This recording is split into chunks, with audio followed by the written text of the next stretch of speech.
Obama's healthcare reforms needed to keep fat middle-aged Americans alive long enough to pay for bank bailouts in the war on era.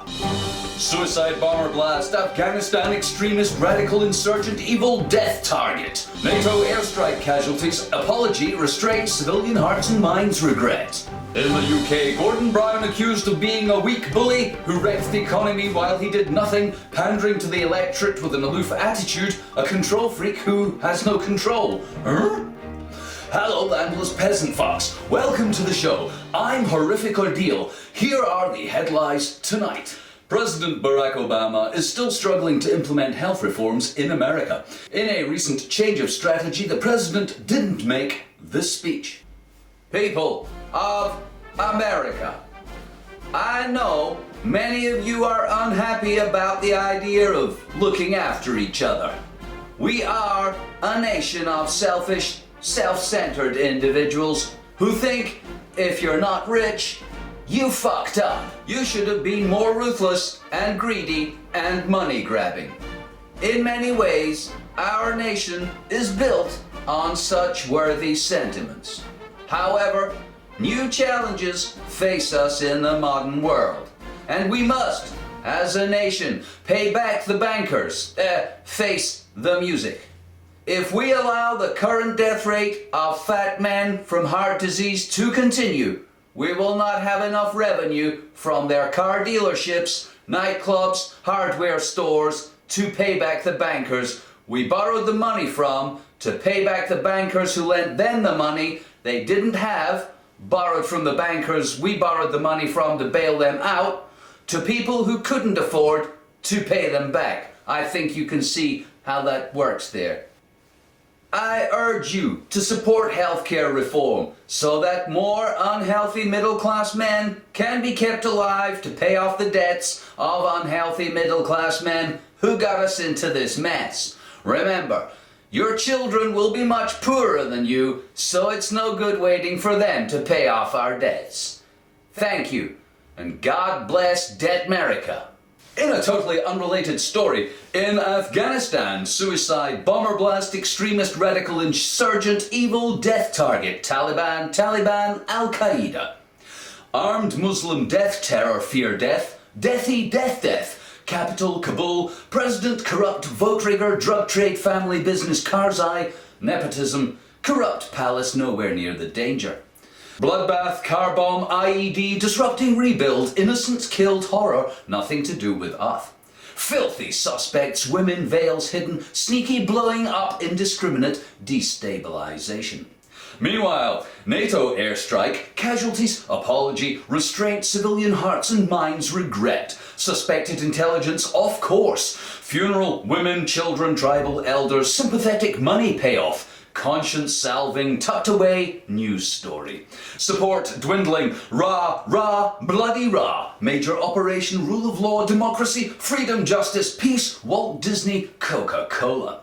Death toll McDonald's, service industry, meaningless allies, security, regional base, empire, military, Iran, consequences, justification, Taliban banana.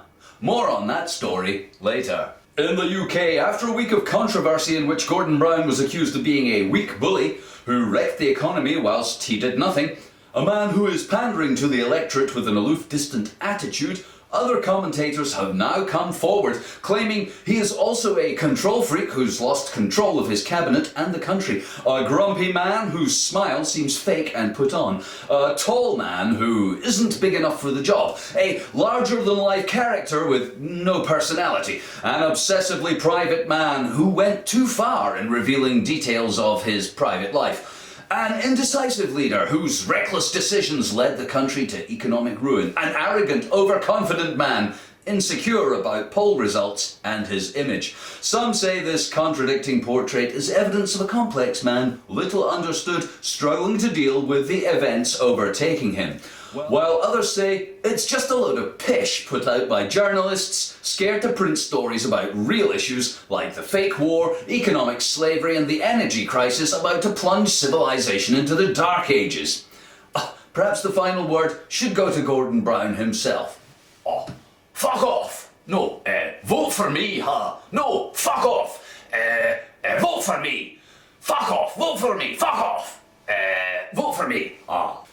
Oh, we're now going live to the Landless Peasant Party pre-election conference as Dick Jackson launches their election campaign.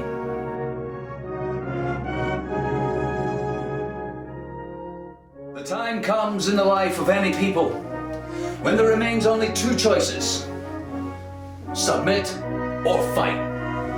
That time, fellow peasants, has come in Britain. Less than 6,000 people own our country and have done for generations. These people own the banks, they own the corporations, they own the bonds, and they own your mortgage. Most importantly, they own the land.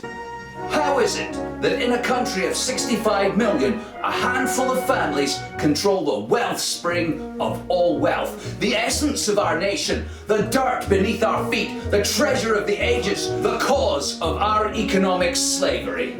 Well, it's no secret how they came by their riches. There's no controversy about our heritage. There are no other interpretations of our history of violent repression, armed force, class division, servitude and exploitation.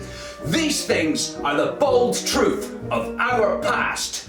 We were robbed. We were beaten, we were killed, while our lords and masters grew rich off our backs and the fruits of the land. The peasants endured 1,000 years of Norman taxes. Oppression and tyranny by lords and their quizzling armed thugs. And if you question this view of the past, let's examine it. Did we consent to the workhouse? Did we willingly cease peasant revolts? Were we given democracy swiftly without a struggle? No, no, no. Every freedom we have, every right, every relief of suffering we enjoy today was fought for and won by the blood, sweat, tears, and death of our forebears. Our rights are not the result of a change of heart by our masters. We fought for them.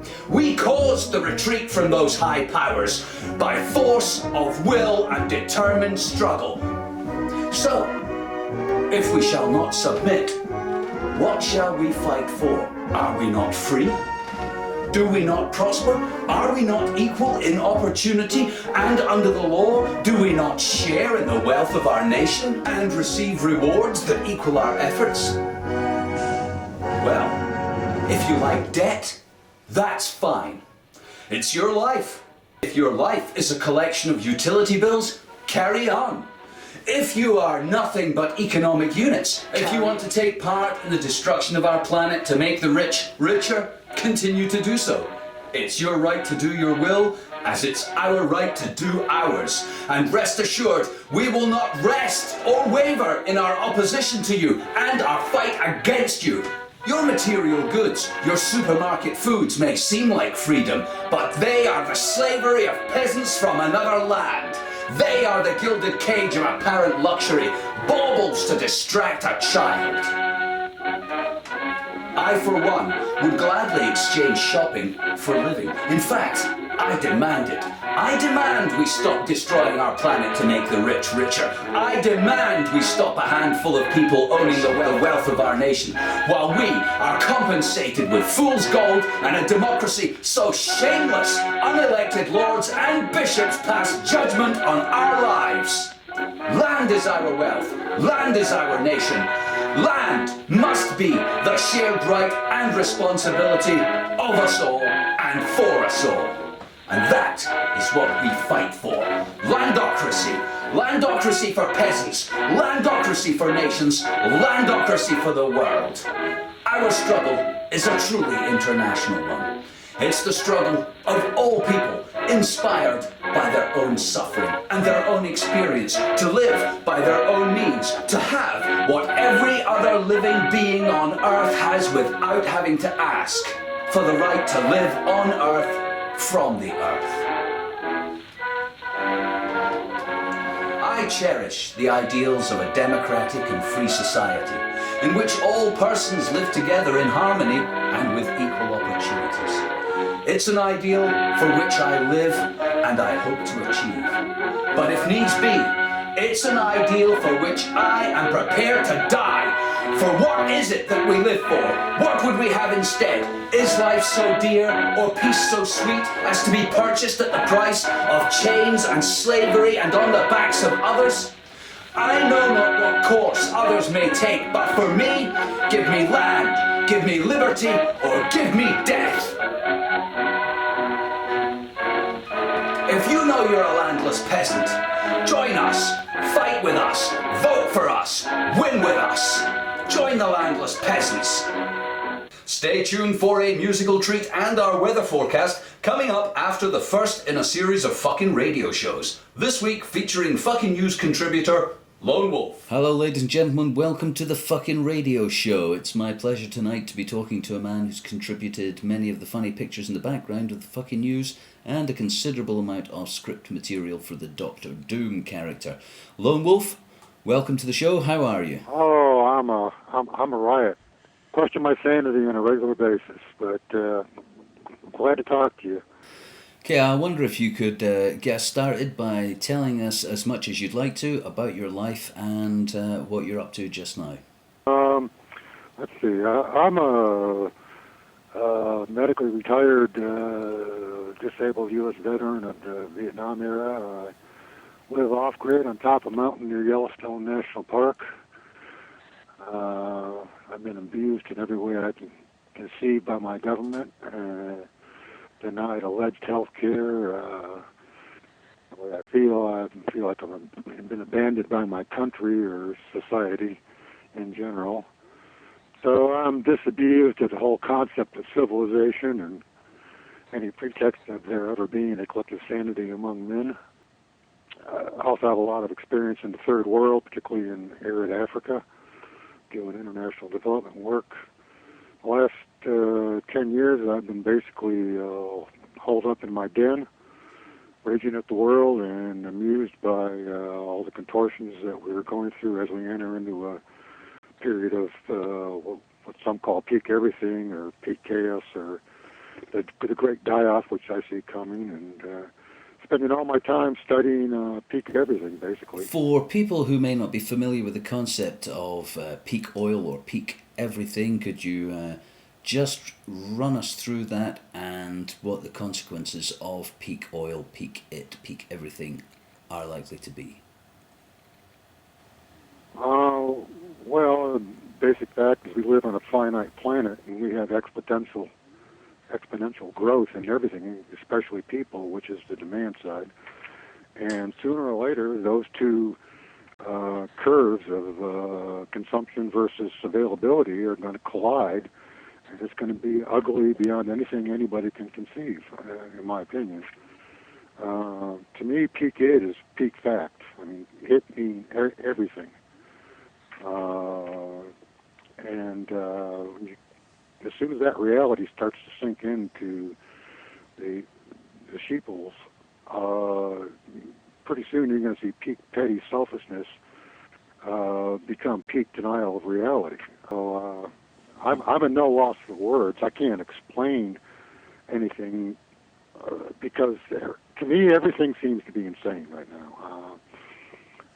That's a rational view of the world, I would say. What is going to happen as the as energy declines? Just typical kind of events that people could expect in their future. Puckered sphincters without benefit of lubrication. People are going to find that the rod up their butt's got a shaft up its ass. It's not going to be pretty. People live in a denial, in a fantasy world of their own making. They have these little movies playing in the background of the screen in their mind that has no resemblance to any reality on this planet. And when people start getting hit upside the head with that proverbial 2x4, they're going to lash out at anything and everything, and it's going to be peak. What, if anything, could be done about this? Or if you had the world's most amazing magic wand, what would you make happen, if anything?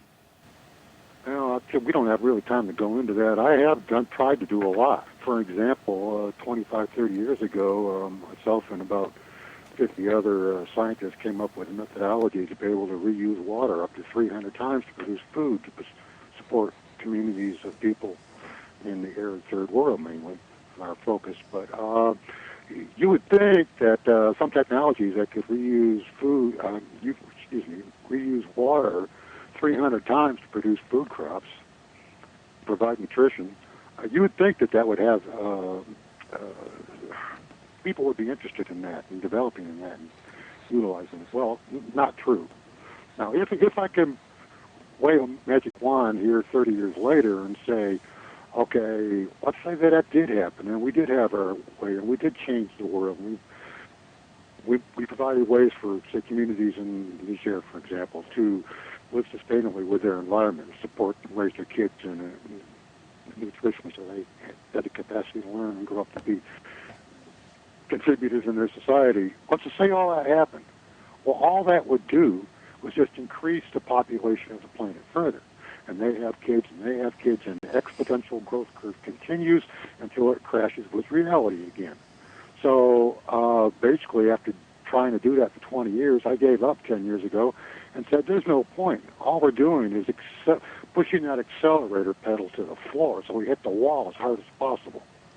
And I wasn't interested in supporting people just to see if they were going to suffer for the rest of their lives.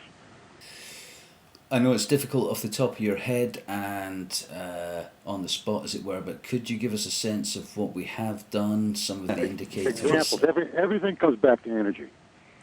Okay? Everything is energy.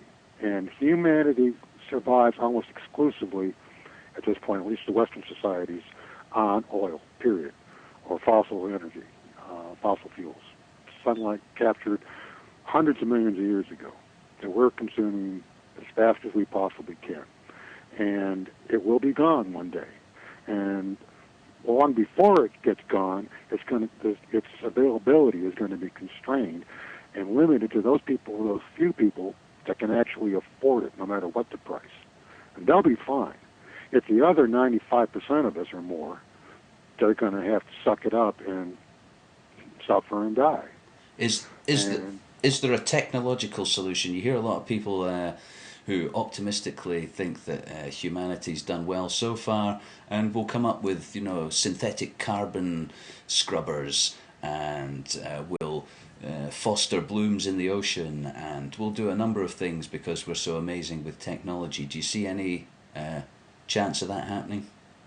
Well, I don't think tinkering with the planet is a good idea. I mean, that's exactly what we're doing now, and you see how well that's working. Well, let's assume that all of a sudden they come up with a fusion device where they figure out a way to mine helium-3 from some moon of Jupiter or whatever, and they solve the energy problem. Well, then there's always a limiting factor. Any life form is always a limiting factor, and as soon as you solve one, the next one rears its head. And in my opinion, the next one in our world is going to be food.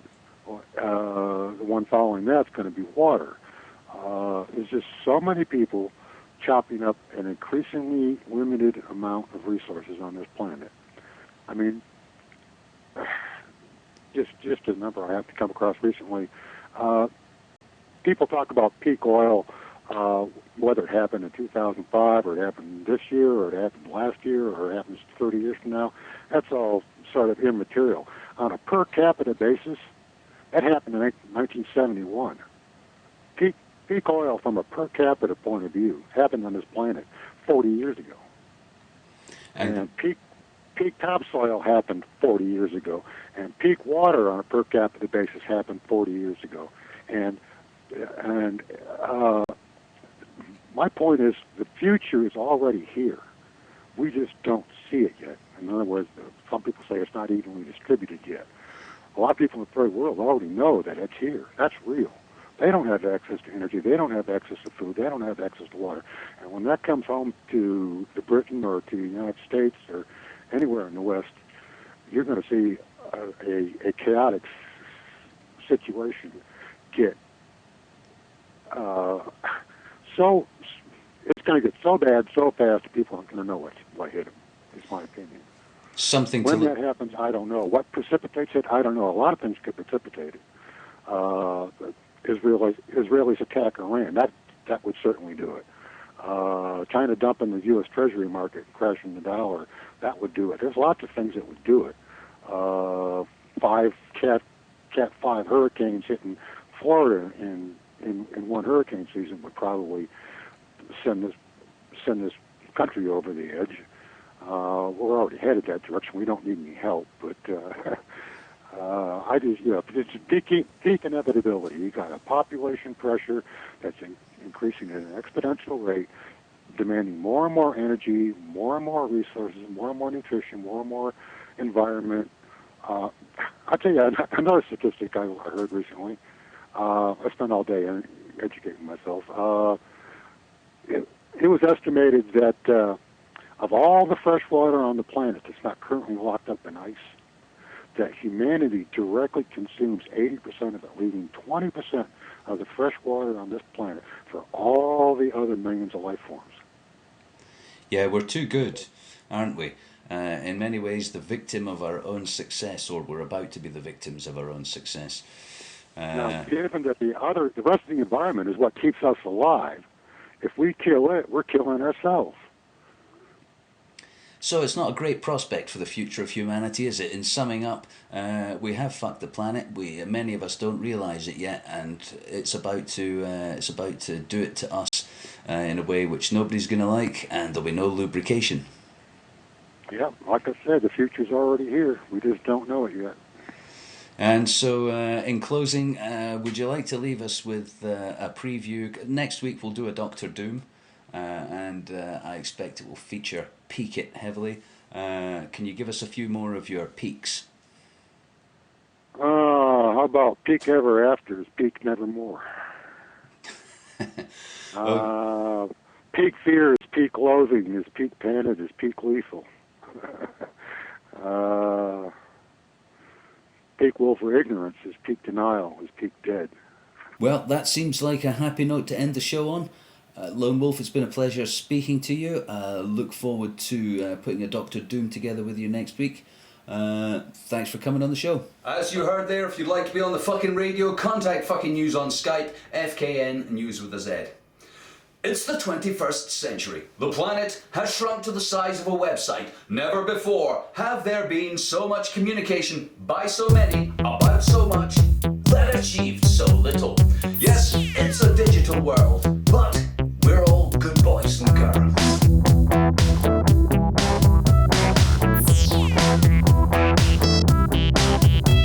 My DVD plays my MP3s.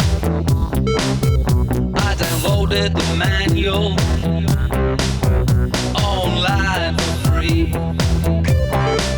And I got BVTI, I got my TV from Sky, I got my telephone number, it's as big as the sky. So bring it over here, plug it in the wall, make the lights go on and on. We'll take it out the fridge, put it in the microwave, let's do something cool and stuff around the space, safe digital world. We'll be good boys and girls, and we'll all sing along as the numbers they go, they go. Oh oh 1 0 1 0 0 0 1 0 1 0 1 1 0 1 1 1 0 0 1 1. It's a digital world. We'll be good boys and girls. We'll all sing along with the numbers as they swirl around, round, round, round, round, round. I got megapixels and Formula One, got GPS and a camera phone. No, I don't speak out, no, I don't make a fuss, because you bought me off with all the latest stuff. Am I lucky number 7 and 6 and 17?